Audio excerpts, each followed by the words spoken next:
Donc on a fait déjà un chapitre et demi quand même. Hein. C'est énorme. Donc on est dans le livre de l'Exode.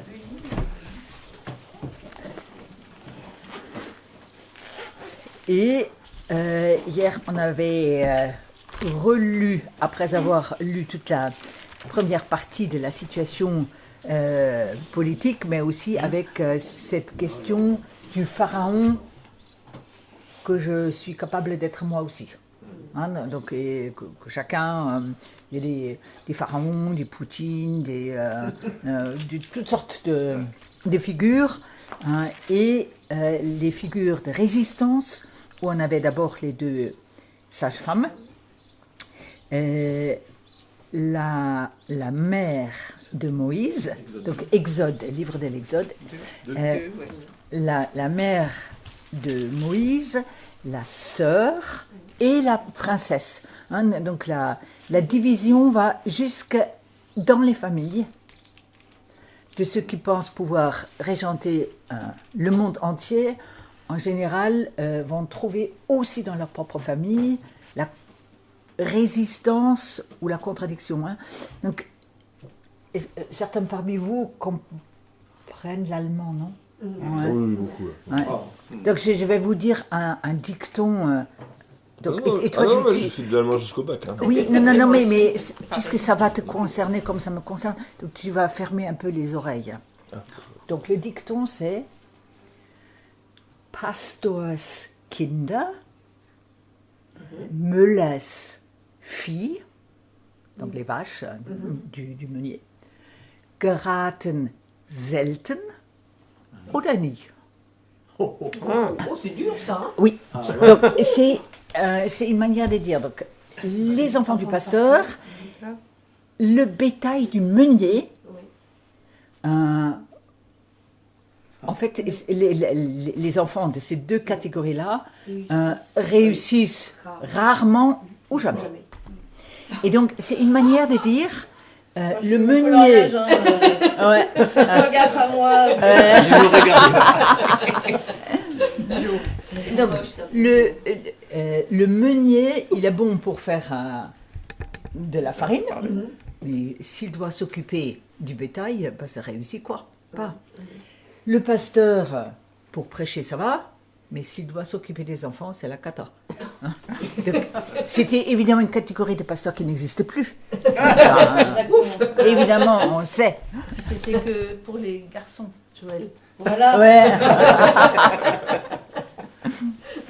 Voilà, donc c'est simplement pour dire que la résistance interne aux familles, on connaît très bien. Et c'est intéressant de se dire, voilà, il y a quelque chose à reprendre dans les proverbes, je crois. Il y a, ici dans la Bible, il y en a un où on dit « Viendra le temps où les pères reviendront à leurs enfants ». Alors que dans l'éducation, on dit « C'est toi, mon enfant, qui va revenir à moi ». Ça, c'est la bonne réconciliation. Et la Bible dit « Non, la bonne réconciliation, c'est toi, père, qui bouge et qui rejoint le lieu de tes enfants. » Voilà, donc c'était juste pour reprendre un peu le fil d'hier. Donc on doit lire à partir du verset 11 jusqu'au verset 22. Donc c'est un texte un peu plus long, peut-être 2 personnes peuvent lire à haute voix Moi,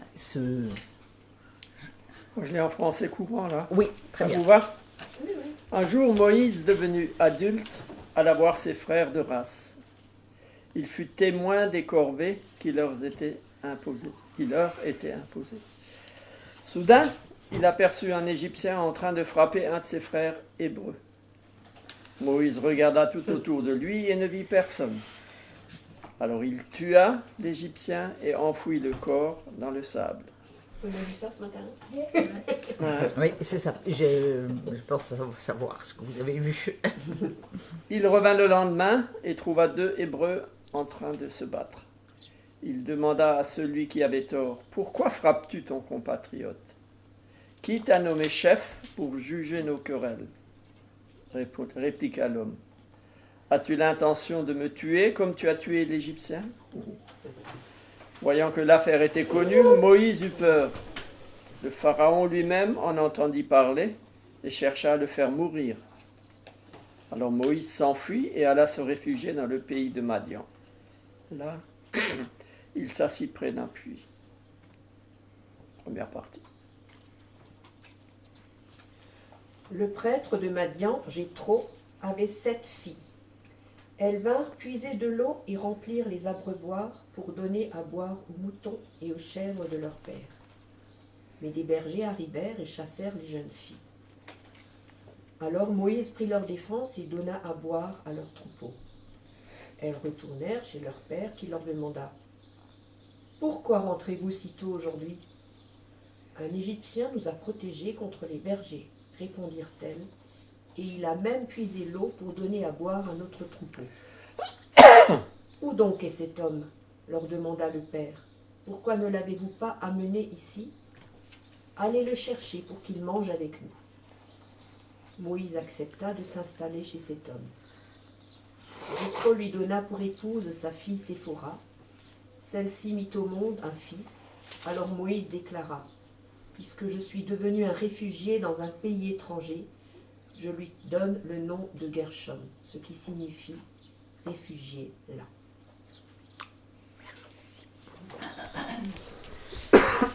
Qui a envie de poser des questions, de réagir juste à la première écoute de ce texte, parce que ça semble drôle, évoquer des... Pas trop. Très bien. Il y a Oui. une naissance, la naissance de Moïse. Ouais. Une naissance tout en contraste, dans un temps difficile. Et là, il y a Moïse qui naît à une prise de conscience, en fait. Il est sur un... Il voit une douleur, il prend conscience d'une douleur, donc il y a une nouvelle étape dans sa vie. Mais il y répond maladroitement. Enfin, il y répond impulsivement. Tu penses à quelle partie du texte là, impulsivement?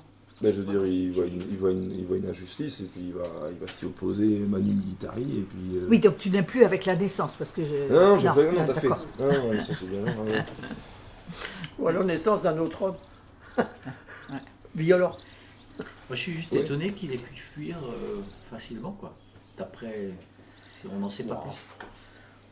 Ouais, mais il n'y avait pas encore la police des frontières. Hein. Pas mal, ça, comme Il réponse. suffisait Ah, mais d'un il a quand même commis un un meurtre. cheval et puis ils s'en vont.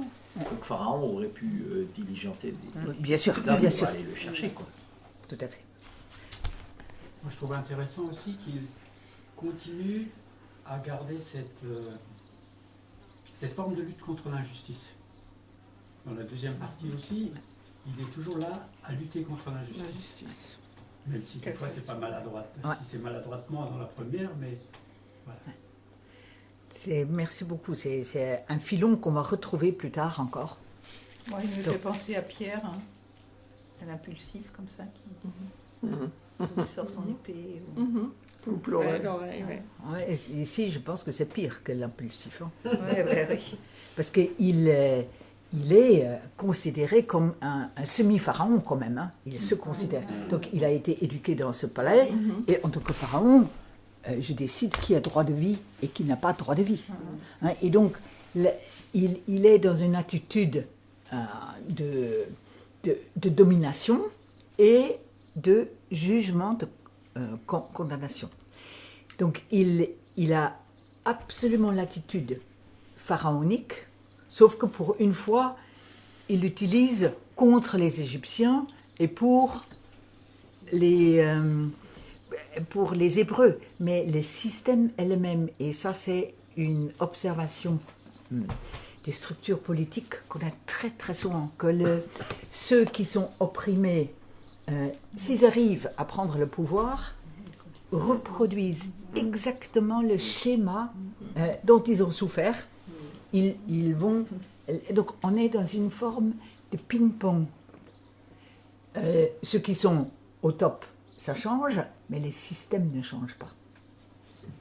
Et c'est tout le travail que Dieu fait faire à Moïse est de sortir de cette polarisation, je suis en haut ou en bas, ou inversement, mais il n'y a pas d'autre sortie. Et vous savez très bien, aujourd'hui, tous ceux qui sont dans la technique, dans les calculs, etc., en général, la vraie sortie est par une force tierce, par un élément tiers qui permet de sortir du système de pensée. Et c'est ça qui est très important. Vous connaissez tous, tu as dû faire ça 1000 fois avec des élèves, je suppose, toi.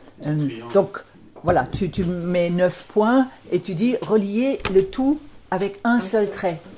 Et donc, ça marche seulement si tu sors de ce que tu vois. Et ça, c'est assez compliqué.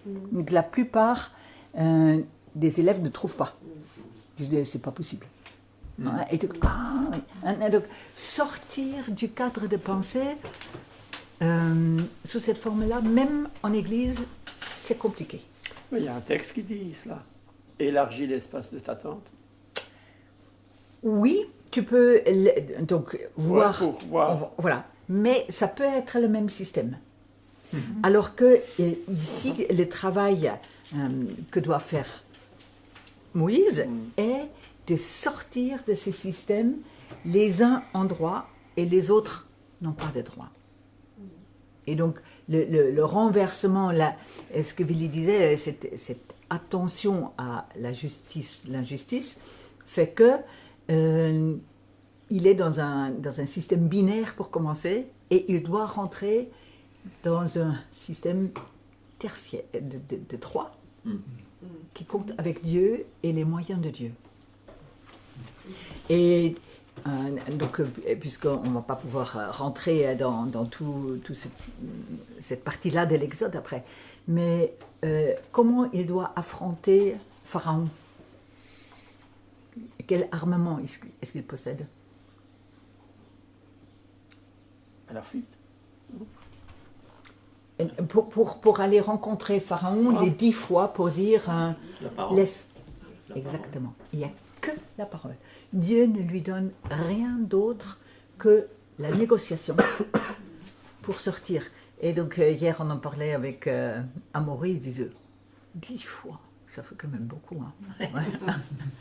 C'est vrai, souvent on abandonne beaucoup plus rapidement, on trouve que 3 ou 4 fois c'est déjà pas mal, et on laisse tomber quoi. Et ici Dieu, pour consolider une autre approche, demande à Moïse d'aller 10 fois. Et donc là, il a la parole, et qu'est-ce qu'il a en main? Voilà. Où est-ce qu'il a appris à se servir d'un bateau? En tant que berger. Hein. Donc il a intégré son expérience professionnelle de berger dans la manière d'affronter les forces adverses après. Alors que le symbole du bâton, donc je fais déjà les signes avec la main, c'est la symbolique pour dire que le ciel est relié à la terre. Quand je prends mon bâton comme ça, donc j'agresse la vie. Quand c'est comme ça, c'est un conducteur possible de la vie de Dieu vers nous et éventuellement notre manière de nous relier à lui pour dire ça m'ennuie beaucoup, je trouve que c'est pas ma... mais j'y vais quand même. Je renonce à utiliser les forces d'égorgement, d'agression, suppression, qui sont aussi à ma disposition. Hein. Donc mes mains, c'est moi qui choisis ce que je vais faire. Et entre caresses et coups, ça peut très vite basculer.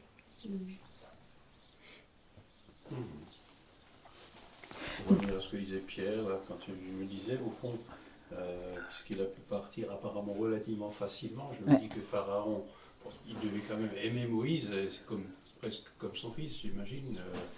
Et donc, quelque part, vis-à-vis de ses concitoyens, il devait être le Pharaon au sens fort, que peut-être que par rapport à Moïse, il avait envie de fermer un œil et de lui permettre de partir. Donc, je sais pas. On voit que tu es un bon père. Que, voilà, et éducateur. Tu n'aimes pas ça, de devoir punir. Hein. Et, mais quand tu penses aux empereurs à Rome, qui ont tous tué largement dans leur progéniture, des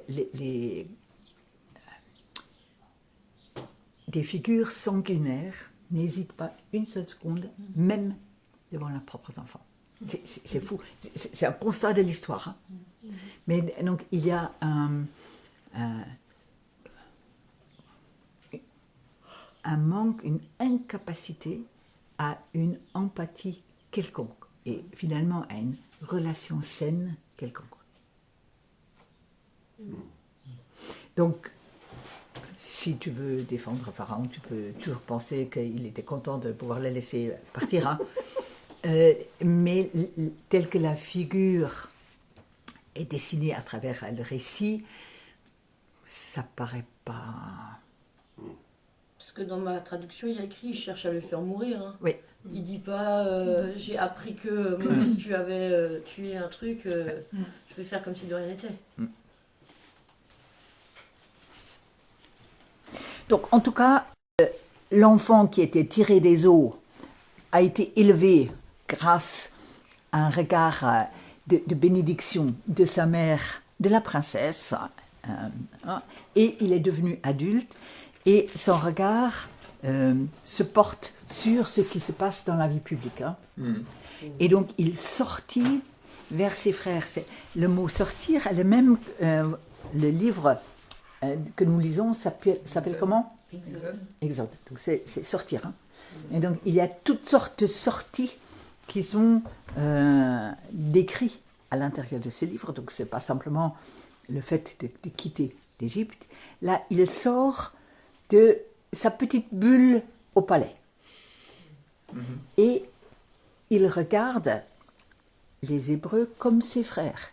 Or, il a été éduqué comme Égyptien. Que disent les filles à leur père? Qui les a aidés? Un Égyptien. Un Égyptien. Hein.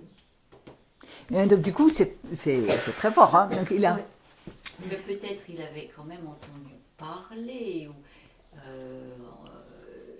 eu quand même des anecdotes qui lui avaient peut-être été racontées sur les Hébreux et toute l'histoire. Oui, donc ça c'est sûr même. Donc, je pense que... Est-ce qu'il y en a parmi vous qui ont une double culture? Alsacien et français. Ouais. Voilà. Oui. Tout à fait. On n'est pas pareil quand même. Hein. Non, on n'est pas pareil, je suis désolé. C'est ça. En tous les cas, dès qu'on a baigné dans deux cultures, on sait qu'à un certain moment arrive le moment, je m'identifie avec ça ou avec ça. Ou est-ce que je laisse les deux hein? Donc hier, on parlait de la question des langues. Hein? Et donc, vous avez dit très clairement pour vos enfants, hein, quand ils habitent à Marseille, ils vont oublier que... non. À Marseille, c'est un peu difficile. Même à Strasbourg. Même à Strasbourg. Hein. Voilà. Mais en tous les cas, c'est une vraie question. Il va s'identifier à qui? Donc, il aurait pu sortir et on aurait pu dire, je sors et je vois les Hébreux. Mais ici, on dit, il voit ses frères. Donc, il reconnaît qu'il est aussi de cette culture-là. De ce trésor, voilà. Et ça, c'est important, hein, de se dire, il a fait un choix qui est pour eux, alors qu'il avait été extrait. Je ne sais pas si vous connaissez des familles qui ont adopté un enfant latino, asiatique, etc. Mais arrive en général le moment où un enfant qui a été adopté en Europe à partir d'un pays non européen veut absolument retrouver les traces de leur origine biologique. Même s'ils ont été adoptés avant même le jour de leur naissance, il leur faut ce lien pour être à l'aise là où ils sont aujourd'hui. C'est très intéressant à accompagner. Donc, j'ai eu la chance d'avoir assez souvent dans mes paroisses des familles ayant fait ce choix. Et donc, c'est toujours les jetons quand même pour les parents de dire ah ben, ils veulent absolument, est-ce qu'ils nous rejettent, est-ce qu'il faut les accompagner, est-ce qu'il faut les laisser seuls, comment est-ce qu'il faut faire pour leur permettre ce travail nécessaire sans que ce soit mal compris. Nous gardons notre positionnement parental en rentrant sur leur terre cambodgienne ou je sais pas quoi, même si éventuellement on retrouve une mère quelque part, ça va pas être leur mère, dans le sens qu'elle n'aura jamais eu un positionnement d'éducatrice, de protectrice pour cet enfant. Hein. Et donc ma voisine ici, elle a adopté un enfant et l'éducatrice et la psychologue qui les a accompagnés, elle lui avait dit tu ne dis jamais de la femme qui a mis au monde cet enfant que c'est une deuxième mère. Tu dis la dame qui t'a porté et a donné jour à ta vie. Mais tu n'utilises pas le mot mère. La mère, c'est toi. Donc c'est l'éducation qui prime. C'est éducation, la prise en charge, l'engagement de l'adulte par rapport à l'enfant. Donc je suis là du premier jour où tu es avec moi jusqu'au dernier que je peux assurer. Et c'est cette relation-là qui l'emporte sur tout le reste. Je ne sais pas si ça se fait comme ça aujourd'hui. Non, parce que les enfants sont placés dès la naissance en famille d'accueil pendant un certain temps, et après, nous, honnêtement, on n'a pas vous ne savez pas. Hein. Mais je trouve que c'est très intéressant. Hein. Donc, Moïse a fait un vrai travail. Il a été adopté comme un Égyptien. Il est reconnu comme un Égyptien. Et pourtant, il considère comme ses frères ceux qui souffrent. Et là, j'ai dit bien, ceux qui souffrent. Donc, ce n'est pas une question de culture, mais de justice. Willy l'a très bien souligné là tout à l'heure. Donc, quelles sont nos capacités de nous porter, d'une certaine manière, responsable parental pour ceux qui souffrent. Hein. Donc, j'entends ce que tu as raconté dans ton manière d'accompagner les familles roms. Hein? Donc, nous sommes entourés de groupes de population en France qui auraient besoin d'être adoptés et d'être reconnus comme des frères. Même si physiquement parlant, on n'a rien en commun. Hein, donc, se reconnaître comme frère, c'est aussi une démarche adoptante, si je peux dire. Voilà. Mais donc, dans les choses qu'il a déjà acquises, il a aussi des choses qui lui restent et qui sont quand même un peu difficiles. Vous en avez parlé avec Anne-Marie là tout à l'heure, parce que carrément frapper à mort l'Égyptien qui a en tort, c'est s'attribuer le pouvoir qui est normalement réservé à Pharaon. Donc du coup, il exerce une fonction pharaonique en donnant la mort aux Égyptiens, qui est aussi son frère. Hein. Voilà. Et donc lui, il est resté dans le schéma ou eux ou moi. Ou les Égyptiens ou les Hébreux, il peut s'identifier aux deux, mais il n'arrive pas à dire tout le monde est humain. Mais est-ce que, au fond de lui, est-ce qu'il sait pas qu'il n'aurait pas dû tuer l'Égyptien, puisque le texte nous dit ensuite qu'il le cache dans le sable, comme si fallait pas que ça se voit. Oui, tout à fait, parce qu'il s'est attribué un droit que normalement son grand-père, le pharaon, allez, en propre. Ouais. Mais donc, ça nous arrive de temps en temps, tu as des enfants qui disent « Mon papa !» Et donc, pour écraser un autre copain, on invente une histoire de son papa qui... mais c'est pour tuer, en fait, l'autre. Voilà, donc là, c'est un petit comportement... Ils mettent quand même, il regarda de côté et d'autre. Oui. Donc, il se dit...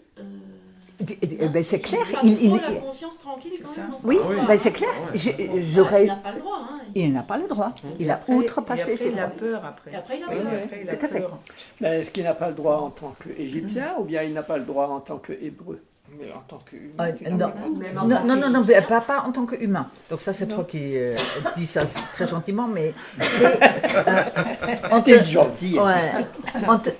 même si tu es de la maison de Pharaon, c'est Pharaon qui a le droit, mais pas toi en tant que petit-fils. Tu peux tuer un Hébreu, mais pas un Égyptien. Probablement. Ah, Ouais. ok, ouais. Mais un Égyptien, ça va vraiment pas. Et donc, du coup, vous avez tout à fait raison. Les textes insistent sur le fait que il a fait, mais il s'est dit, oula, il ne faut pas que ça porte à conséquence. Donc, surtout, il regarde, avant de les tuer, il regarde à droite et à gauche, non? Voilà. Il regarde autour de lui. Ouais, voilà. Donc, du coup, je sais que ce n'est pas mon droit, mais je vais le faire quand même. Bon, dans la bagarre, hein, ça va vite. Voilà, Mais non, il a quand même le temps de regarder à droite bah et à oui. gauche. Non, Là, tuer, justement, pas c'est pas tuer. inconscient, hein, C'est c'est le geste de conscient. tuer, ça va vite quelquefois. Dans la Oui, bagarre. c'est ça. Mais là, ce n'est pas une bagarre, c'est lui qui observe une bagarre. Donc, c'est même pas une autodéfense. Hein. Donc là, Non, il est conscient de ce qu'il fait. Ah ben, tout à fait. Il est tout à fait conscient et il le fait. Donc, c'est intéressant. Il outrepasse ses droits. Moi, je le protège, Moïse. Ah oui? Non. Moi, je dis que ça, c'est aller trop vite à son insu, quoi. Ben, Avec une en arme. tout cas, Quand tu regardes à droite et à gauche, Mais ensuite, le mal étant fait, il regarde à droite et à gauche. Non, et puis- non, regarde le texte, regarde le c'est texte. qui la Bible. Là, Jean-Paul, là. Non, là, tu rigoles. Ah, j'ai un cœur pour Moïse. En fait, Jean-Paul, Ouais. juste pour te dire, on a tous envie de protéger le héros de notre foi. Donc, du coup, Merci. et Abraham, on le protège, donc du coup, on ne lit jamais sa manière d'outrepasser largement ses responsabilités. On a envie que Moïse soit un héros, donc du coup, on retient juste les passages où il est bien. Et donc, ça, c'est notre naïveté qui est aussi bipolaire que un certain nombre de voilà. Donc, on ne veut pas savoir autre chose que bien ou pas bien. Et alors que la maturité humaine essaie de dire il y a certains éléments qui sont déjà super, donc il est sensible à l'injustice. Mais il est pris dans un schéma de comportement qui, lui, n'est pas sain. Et donc, on nous raconte ici comment Dieu va arriver à le libérer de ce schéma. Donc, du coup, il faut changer un peu notre regard de lecture pour dire c'est incroyable, quelqu'un qui a très mal commencé va pouvoir faire des choses autrement après.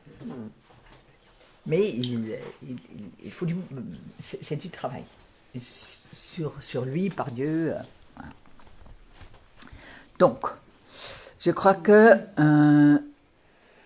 là, on est arrivé à la fin du verset 12. Le lendemain, nouvel exode de son côté. Qu'est-ce qu'il voit? Il voit deux Hébreux qui se Deux bagarrent. Hébreux cette fois qui se bagarrent. Donc là, c'est plus difficile. Donc, qu'est-ce qu'il utilise comme moyen pour les... Il essaye de les convaincre. Il pose une question. Hein. Il pose une Des question. questions. Voilà. Donc là, il y a une parole. Avec les autres, là, il n'y avait même pas la possibilité pour dire quoi que ce soit. Tchac. Il y avait le bon et le mauvais. Ouais. Alors, pour les deux Hébreux, du coup, c'est plus difficile. Donc, pourquoi tu frappes ton prochain? Et quelle est la réponse? Mais elle est bien retournée, la question. C'est extraordinaire. Hein? Qui t'a été léché. Qui t'a établi? Donc, d'accord, on se bagarre, mais c'est entre nous deux. Qui te donne un positionnement de justicier supérieur entre nous deux. Donc, c'est très fort parce que ça vient de l'intérieur du groupe avec lequel il se solidarise pour lui dire, si tu as un frère, tu n'as pas de supériorité. Tu peux être plus âgé que moi, mais ça ne te donne aucun droit sur qui que ce soit. Et ça, c'est... je ne sais pas comment vous avez vécu vos liens en fratrie, mais c'est très clair. C'est pas parce que quelqu'un dans la fratrie est plus âgé ou non que ça justifie quoi que ce soit au niveau d'une... Et donc, souvent, on voit des souffrances assez importantes dans une fratrie. Quand on est parent, c'est plus compliqué, déjà, parce que, voilà, on doit les séparer, on doit les aider à grandir chacun, éventuellement... Donc, évidemment, tous les parents se défendent, j'ai pas de chouchou. C'est vrai. Mais quand celui-là se prononce comme ça, voilà. Donc, du coup, il y a... nous ne pouvons pas, dans notre intention, nous sommes impartials, mais dans notre manière affective de réagir, il y a des différences. Le tout, c'est que ça ne devienne pas une manière de délaisser l'un par l'autre. Donc, du coup, en tant que parent, on a nécessairement un regard un peu différent. Ici, c'est plutôt le modèle de la fratrie, et l'autre dit, si tu veux nous défendre, tu vas faire comme tu as fait hier. Hein. Donc, du coup, souvent, entre frères et sœurs, on sait plus de choses ce que l'autre a fait que ce que les parents ne savent. C'est sûr. C'est sûr même. Voilà, donc du coup, on a ce même phénomène-là. Et donc là, il prend peur. Ouais. Parce qu'il sait que l'usurpation du pouvoir qu'il a utilisé est connue, et donc du coup, ça va pas pouvoir se passer comme il pensait. Elle est un peu bizarre quand même cette phrase. Est-ce pour me tuer que tu me parles? Justement, c'est un peu l'inverse de... alors, on va lire les différentes traductions. Toi, tu as la parole de vie, hein? Second 21. Ouais. Quelles sont les d'autres traductions? 14. 14. Penses-tu me tuer comme tu as tué l'Égyptien? Ouais. Tu n'as pas le mot parole, toi? Non. Non. As-tu l'intention de me tuer? Ouais, moi aussi. Est-ce que tu as l'intention de me tuer? Ça, c'est français courant. Ouais. Donc, il y a deux questions. La première, qui t'a établi? Et la deuxième, est-ce que tu penses me tuer? Et donc, toi, tu as... Moi, je vais te changer. Ouais. Je fais clic-clic et puis j'ai toutes les versions. Est-ce pour me tuer que tu me parles, tout comme tu as tué l'Égyptien? Ouais. Donc, c'est intéressant comme autre manière de dire. Hein. Donc, l'intention de ta parole, elle est pour mon bien ou elle est pour me faire disparaître? Hein, donc,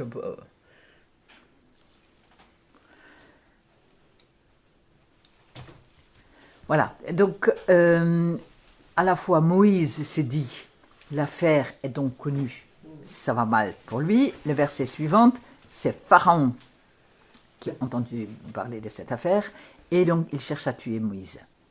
Et donc, du coup, Moïse, contrairement aux figures qu'on a vues là maintenant, il prend la fuite. Il y a des moments dans la vie où la résistance est une manière heureuse de contrer les voies pharaoniques et les comportements pharaoniques autour de nous.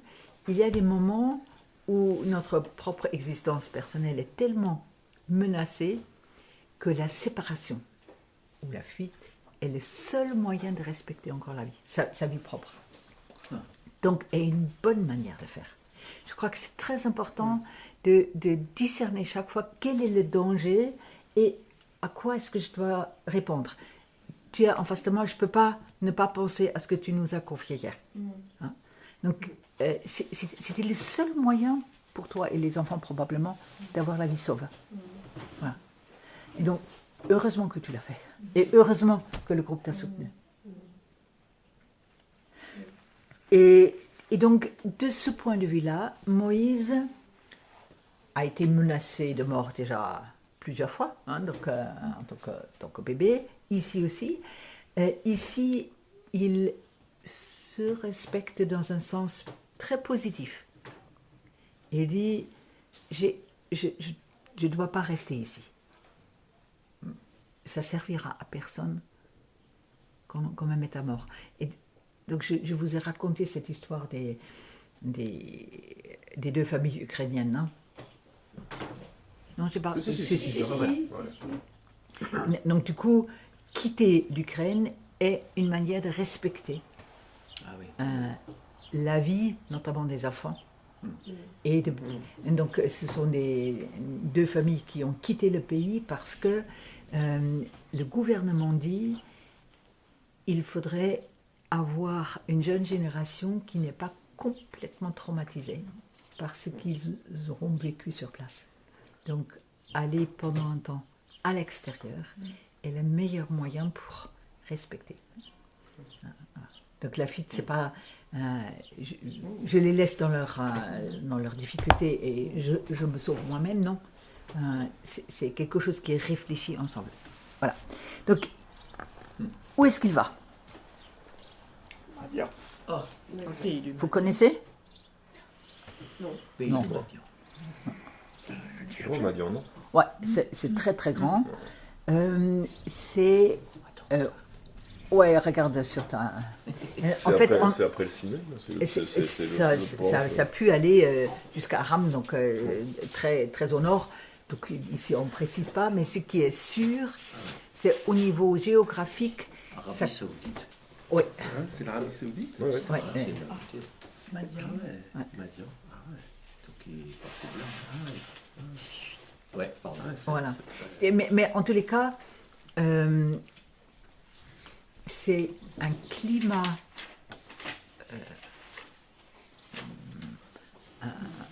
un climat totalement différent parce que c'est les déserts. Il faut un puits. Cherche un puits en Égypte, c'est pas nécessaire. Tu as le Nil. Oui. Tu viens avec ta casserole et c'est bon.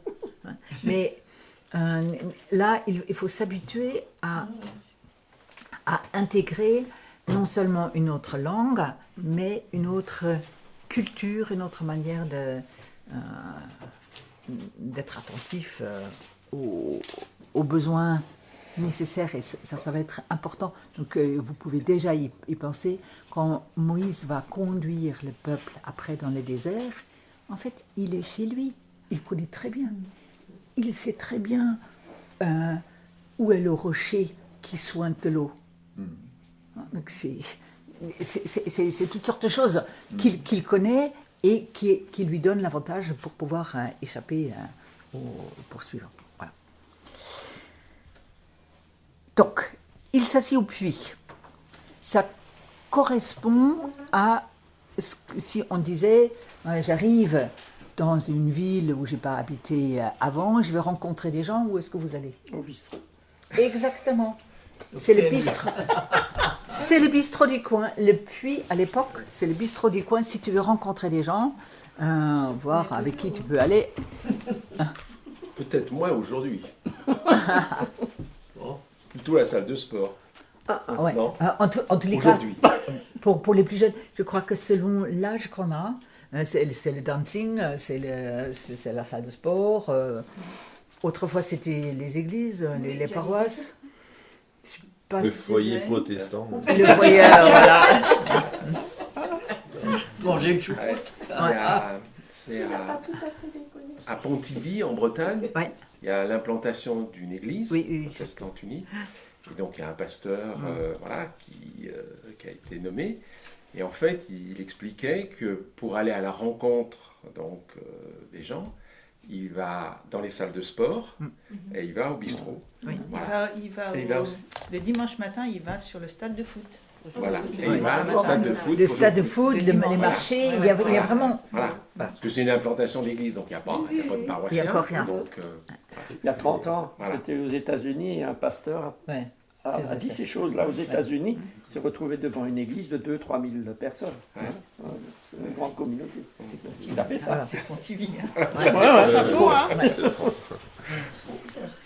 C'était pas le foot, c'était le basket là-bas. Mais donc, et du coup, il faut identifier que ce puits, c'est pas simplement parce que c'est pratique pour s'asseoir, c'est surtout un lieu de rencontre. Donc, ce qui veut dire qu'il a déjà décidé qu'il resterait dans le pays. Donc, il ne peut plus retourner là-bas. Donc, du coup, il a adopté un nouveau pays. Qui il rencontre au bord de ce puits? Les filles. Encore des femmes. Est-ce que c'est les seules personnes qui sont... Donc même, c'est implicitement qu'on apprend que c'est pas seulement ces filles qui viennent au puits, là, qui y va encore? Les bergers.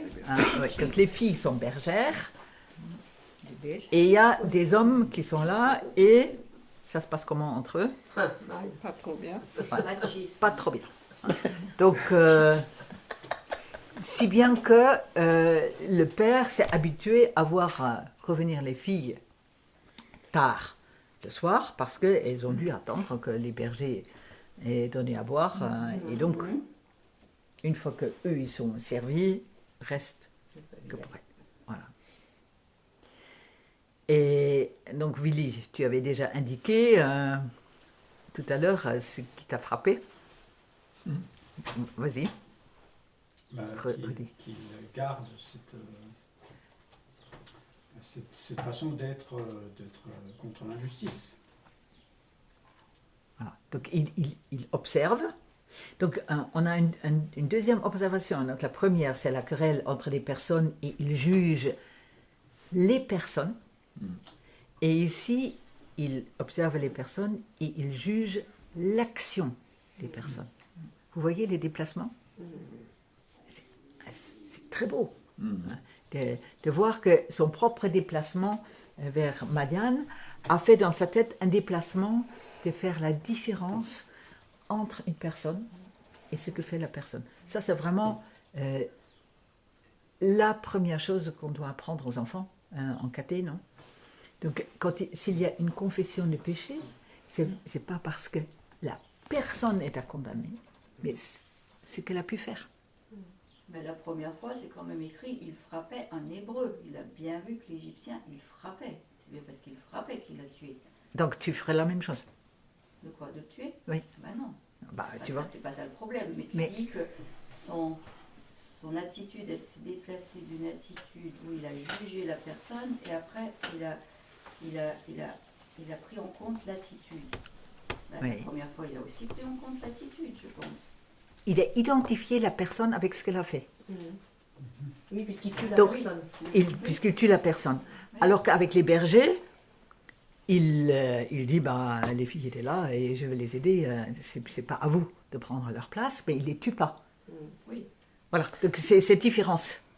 Entre, voilà, identification entre une personne et ce qu'elle peut faire, qui, elle, peut être totalement injuste, mais tu la laisses, tu ne la mets pas à mort, même si tu dis, ça va pas. Oui, quand même dans une civilisation où l'homme est prédominant par rapport à la femme. Il prend la défense de la femme, ou des femmes. C'est ça. Ouais, et donc tu trouves qu'il a raison ou il a tort? Non mais bon, bien sûr, il a raison de... mais c'est dans une civilisation différente, je ne sais pas entre deux femmes, si en tant que musulman, je dirais la même chose. C'est ça. Mais en tous les cas, l'injustice par rapport aux plus faibles, c'est ça qui le fait réagir. Hein. Voilà. Après lui aussi, c'est un homme. Donc, tout à fait. Par rapport aux autres hommes, il a des possibilités et c'est certainement pas au palais de Pharaon qu'il a appris ça. Donc ça renvoie à une capacité intérieure de ne pas tomber dans ces clichés de la culture qui l'entoure. moi, je trouve qu'en tout cas, ça nous parle beaucoup, ça, à nous aujourd'hui, de bien faire la différence entre le jugement d'une action et le jugement d'une personne. Oui. Moi, ça me parle, ça, dans ma vie professionnelle, etc. Parce que souvent, on a des fois des propos, on dit « il est nul Ouais. c'est une tarte et du coup, on porte un jugement, on marque la personne, alors qu'on doit dire bah non, le travail qu'elle a fait, ça ne va pas, c'est le travail qui est nul, c'est pas la personne. Exactement. Et souvent, ça, c'est dans nos vies, hein, je crois en tout cas dans la mienne, voilà, on a des raccourcis, quoi. Hein, on prend des raccourcis. Oui, mais justement des raccourcis qui, à un certain moment, peuvent être meurtriers pour la personne. On n'y pense pas. Hein. Donc, chez les pasteurs, on a toujours ce temps d'évaluation. Et on dit, c'est l'évaluation du pasteur. Pas du tout. C'est l'évaluation du travail qui a été fait entre le pasteur et les paroissiens. Et dans l'éducation aussi. Dans l'éducation, tout à fait. Combien de fois voilà, il y a un jugement qui est porté sur la personne. Je pense qu'on a démoli comme ça beaucoup d'enfants. Beaucoup d'enfants, ah oui. Oui, tout à fait. C'est parce qu'on a fait trop vite, même si tu le sais peut-être ça. Mais c'est le raccourci, c'est le problème du raccourci. Ouais. Et on associe la personne et l'acte, quoi. Donc, c'est vrai que la tentation est facile de faire ça. Mais je crois qu'il faut reconnaître que le raccourci est vite pris, mais il y a probablement aussi un certain plaisir, pas très conscient, mais si l'autre annule, moi je ne le suis pas. Voilà. Donc c'est cette manière d'emprunter des raccourcis sans une manière de se rassurer, je suis quelqu'un.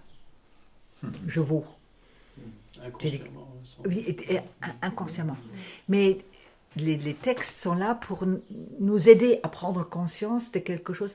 Donc le plaisir de descendre à quelqu'un, tous nous en sommes capables. Et donc il faut vraiment prendre une décision de s'en écarter, de s'en éloigner et de ne pas utiliser cette possibilité qui est à notre portée. Mais après, on est dans la culpabilité. Non, attends. On est... attends. Tu penses à quelle étape? Après, une fois que tu as jugé quelqu'un, oui. Que tu as fait du mal, avec du recul, quand tu as le temps de prendre du recul, quand tu ne réagis pas comme ça rapidement, ben, tu tombes dans la culpabilité. Tout à fait. Et c'est à cause de ça, quelle chance de pouvoir parler de nos culpabilités et de les laisser au pied de la croix. Hein? Donc, si on n'avait pas la croix dans nos églises, ce serait l'eau de rosin. Et justement, tout ce qui nous écrase intérieurement, il y a, parce que là, il y a deux phénomènes. Il y a la vraie culpabilité et il y a le sentiment de culpabilité, qui est parfois beaucoup plus pugnace encore que la culpabilité en tant que telle. Hein. Et un temps d'écoute, une disponibilité de quelqu'un qui peut nous aider à faire la différence. Qu'est-ce qu'il y a quoi? C'est une culpabilité, c'est un sentiment de culpabilité. Voilà. Et donc, sont des très très vastes chantiers dans nos réalités ecclésiales. Hein. Et donc, devant la culpabilité, on a cette magnifique possibilité que la prière que Jésus nous a laissée donne, pardonne-nous. Voilà. Et moi aussi, je suis prête, c'est vachement coûteux de pardonner à quelqu'un. Mais j'essaye, au moins. Et pour toi, je demande si tu peux enlever cette partie-là. Et le Notre Père, il termine comment? quand on le prie comme ça, quels sont les derniers mots? Amen. Amen. Il veut dire quoi? Que ce Bah, soit c'est- ainsi. Donc, je dis que cette demande de pardon est réalisée. Donc, je dis, je la reçois. C'est pas simplement un cri et pitié, mais que c'est une réception aussi.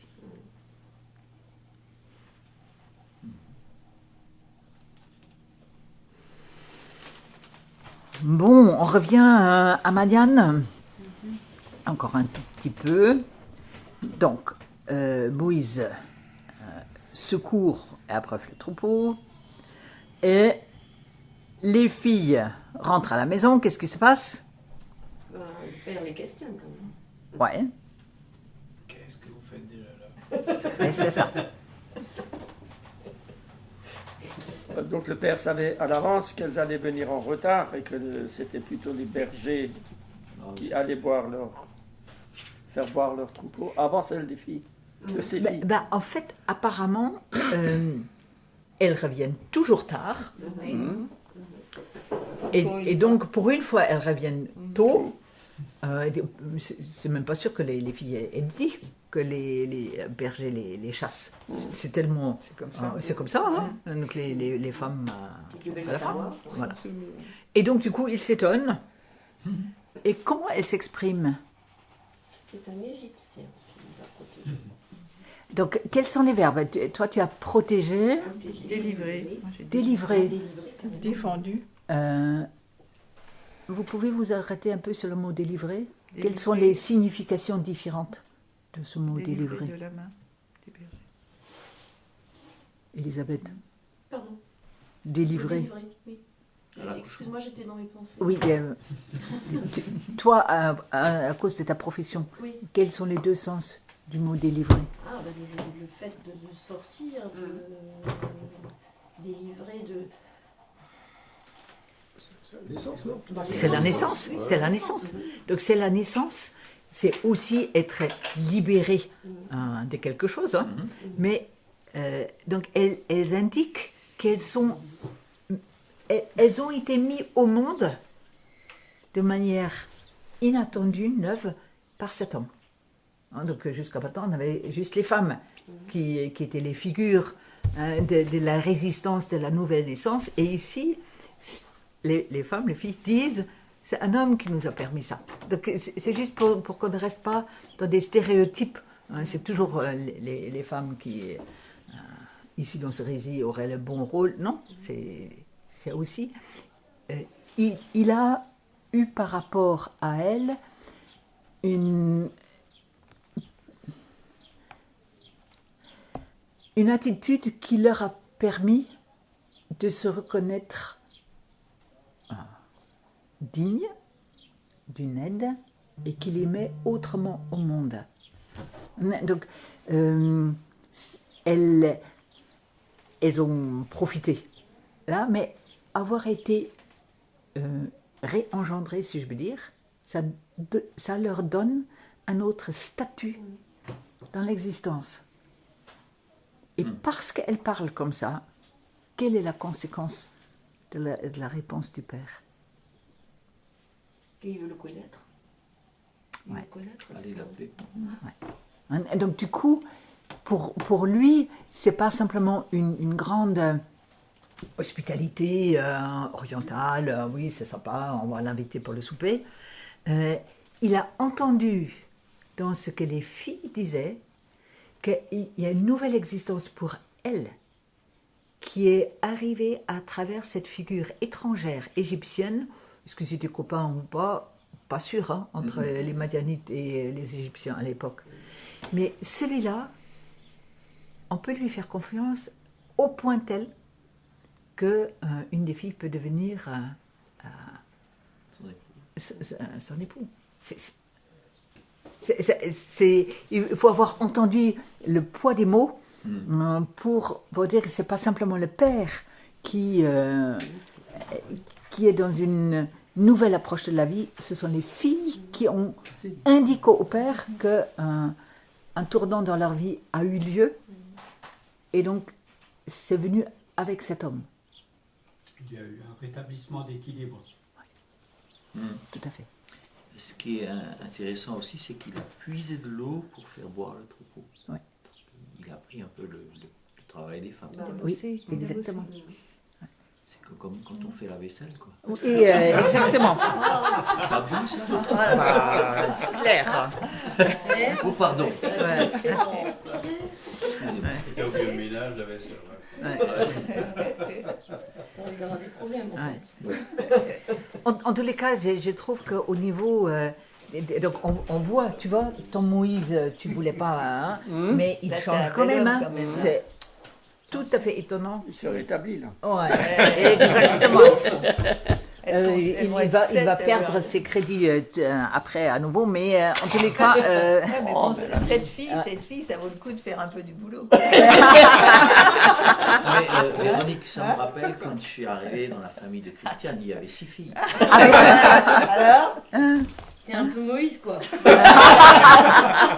t'as pris l'aîné aussi, non? Ouais. Bah oui. Ah oui, t'as pris l'aîné. Bah oui. Mais ici, on ne nous dit pas que Ouais, il a dit, si c'est pour celle-là. l'aîné. Hein. Les autres, tu oublies. Oh, pardon, excusez-moi. Mais donc, où est-il? Appelez-le et qu'il mange. Il y a toutes sortes d'injonctions là. Hein. Donc, déjà, la question, il est où? Pourquoi vous l'avez pas amené? En fait, c'est aussi le danger du désert. Hein. Donc, les bistrots, à un certain moment, ça ferme. Hein. Oui, oui. Où est-ce qu'il a après? Si c'est un Égyptien, donc lui, Madianite, il sait, un Égyptien ici, dans les déserts, ça ne va pas le faire. Hein. En tout cas, pas très longtemps. Ouais. Donc, où il est, appelez-le, donc utilisez votre voix. Donc, c'est pas, vous êtes nul, je vais aller le chercher. Non, à vous. Prenez votre portable. Donc, rentrez, vous avez reçu une relation gratuitement, allez offrir une relation gratuitement et qu'il mange. Donc, la nourriture est un pars pro toto, hein, donc c'est une manière de parler du tout de la vie qu'il mange. Donc, et donc, on nous l'a dit, hein, il s'installe là. Donc, c'est pas simplement pour le souper. Mais qu'il mange, ça veut dire qu'il vive comme nous et avec nous. Hein, donc il ne demande pas, où est-ce qu'il a ses papiers de l'OFPRA voilà, donc c'est étranger. Et donc, du coup, Jéthro apparaît comme l'anti-pharaon. Pharaon, on avait dit, c'est la figure qui, à cause des fermetures en lui, prend peur de tout ce qui est étranger à lui.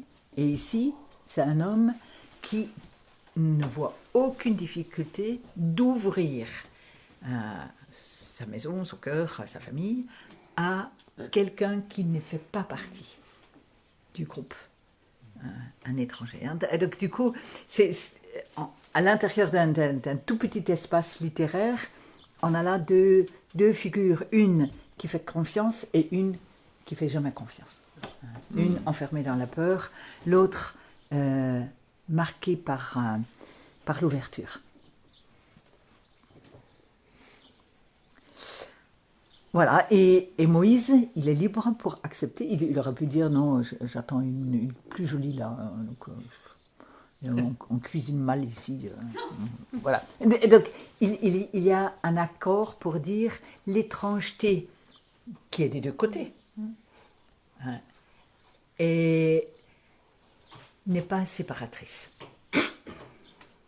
Et ça, c'est quelque chose que je trouve toujours tellement importante dans notre manière de vivre entre confessionnalités différentes. Si toi, tu fais comme ça m'est un peu étranger, quoi. Mais ça ne m'empêche pas d'être à la même table avec toi, d'être dans la même louange avec toi.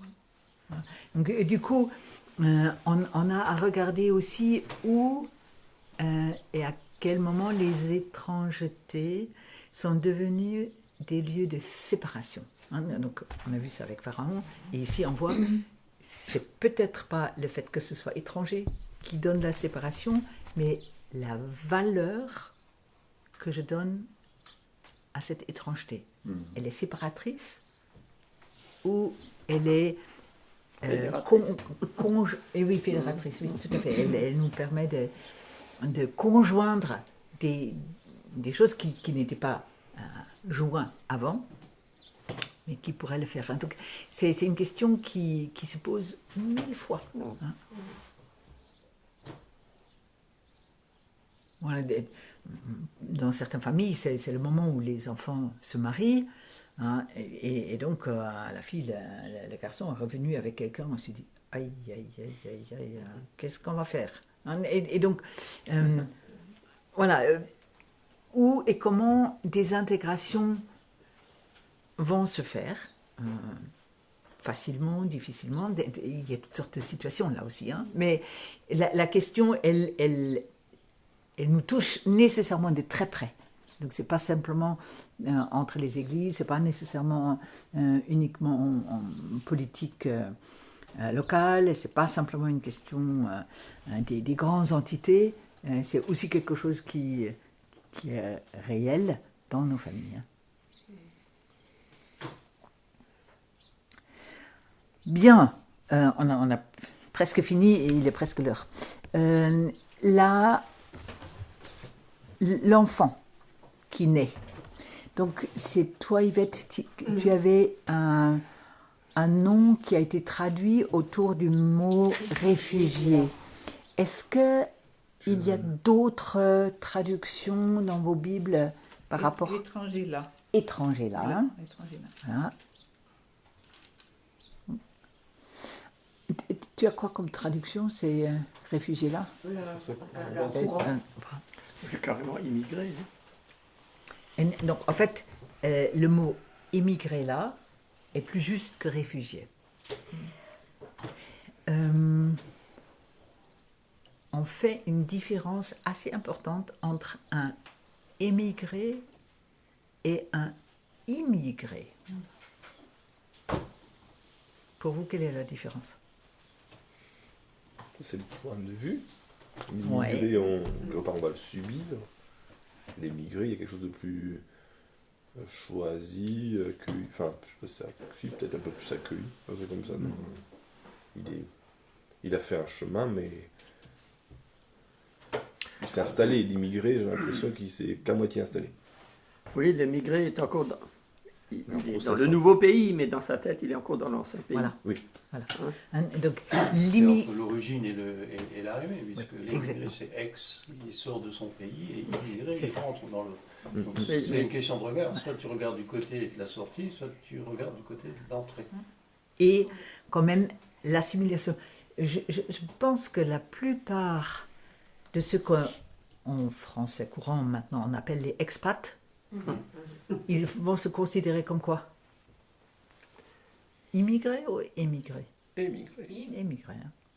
Hein. Parce qu'ils ont, ils ont fait le choix de préférer un autre lieu pour un temps. Bah, on est des Français, quoi. Alors que nous, dès que quelqu'un arrive en Côte d'Ivoire, on dit c'est un immigré. Donc on ne peut pas nous choisir, on ne lui donne pas le droit de se considérer comme immigré. On le considère comme un immigré parce qu'on le rattache souvent jusqu'à la fin des séjours au pays où il est né, il a grandi. Il y a un peu un regard de supériorité quand on dit l'immigré. Tout à fait. Ouais. Et donc on a l'impression ici qu'il était un immigré et la famille de Jéthro a fait de lui un émigré. Donc, appeler c'est ça le mot réfugié pour son enfance est moins bien que le mot émigré. Je vois un avenir, même si je n'ai pas grandi ici, mais l'avenir pour moi est ouvert avec cet enfant, avec la fécondité de ce que je vis ici. Et voilà, c'est un fait que je suis arrivée ici, mais ça ne m'empêche pas d'être humainement pleinement là où je suis. Donc, cette question, quel regard on pose aussi sur les gens qui arrivent quelque part. Donc, je vous ai raconté que j'ai grandi dans le nord de l'Allemagne et c'était un village. Et les paysans nous regardaient de haut. Qu'est-ce qu'on a fait? Rien. Mais il faut être là pendant 300 ans avant de pouvoir voter, quoi. Voilà. Donc ça c'était les paysans de cette région qui ont immigré jusque-là. Donc au bout de 300 ans, ça se laisse discuter. Mais pas avant. Voilà, donc et je crois que la dureté de nos regards sont assez souvent comme ça. Hein. Donc, les jeunes dans nos paroisses en région parisienne, dont les parents sont arrivés en Europe, ils se vont toujours encore dire t'as qu'à retourner dans ton pays, alors qu'ils sont nés ici, en France. Hein. Donc on ne leur concède pas d'être autant du pays que ceux qui... voilà. Et donc du coup, ça reste une vraie grande question hein, sur ces regards qui enferment et rendent un avenir difficile. Hein. Donc appeler son enfant sous cette forme-là, c'est vraiment dire oui, l'avenir est ouvert.